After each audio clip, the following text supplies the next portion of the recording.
భయ్యా మీరు బెంచ్ ప్రెస్లో ఇంప్రూవ్ అవ్వాలనుకుంటే మీ షోల్డర్ చాలా స్ట్రాంగ్ ఉండాలి. షోల్డర్ స్ట్రాంగ్ అవ్వాలనుకుంటే ఈ వేరియేషన్ మీ షెడ్యూల్ యాడ్ చేసుకోండి, మీకు చాలా హెల్ప్ అవుతుంది. ఫస్ట్ అయితే వీడియోని సేవ్ చేసుకోండి, ఎక్సర్సైజ్ ఏంటో చూపిస్తాను. దీనైతే చాలామంది చాలా పేర్లతో పిలుస్తారు. కొందరు బార్బెల్ ప్రెస్ అంటారు, షోల్డర్ బార్బెల్ ప్రెస్ అంటారు, మిలిటరీ ప్రెస్ అంటారు. ఏదైనా సరే మీరు ఎక్సర్సైజ్ని మీ షెడ్యూల్లో యాడ్ చేసుకుంటే మీ బెంచ్ ప్రెస్ చాలా తొందరగా ఇంప్రూవ్ అవుతుంది. బెంచ్కి కావాల్సింది మెయిన్ థింగ్ షోల్డర్ స్ట్రాంగ్ ఉండాలి, ఓవరాల్ షోల్డర్ స్ట్రాంగ్ ఉండాలి. ఫ్రంట్ డెల్టాయిడ్ కానీ రేర్ డెల్టాయిడ్ కానీ ఇవన్నీ స్ట్రాంగ్ ఉంటేనే బెంచ్ ఈజీగా చేయొచ్చు, ఎలాంటి ఇంజరీ అవ్వకుండా కూడా మీకు కాపాడుతుంది. సో ఈ వేరియేషన్ మాత్రం మీ షెడ్యూల్లో ఖచ్చితంగా యాడ్ చేసుకోండి. వీక్లీ ట్వైస్ అయినా ట్రైన్ చేయండి, వన్స్ అయినా ట్రైన్ చేయండి, పెద్ద ప్రాబ్లం లేదు. బట్ వెయిట్స్ మాత్రం ఎక్కువ లిఫ్ట్ చేయడానికి ట్రై చేయొద్దు, ఫామ్ ఇంప్రూవ్ అయ్యే వరకు కూడా.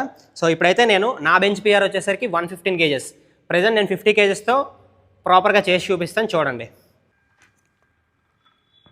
1 2 3 4 5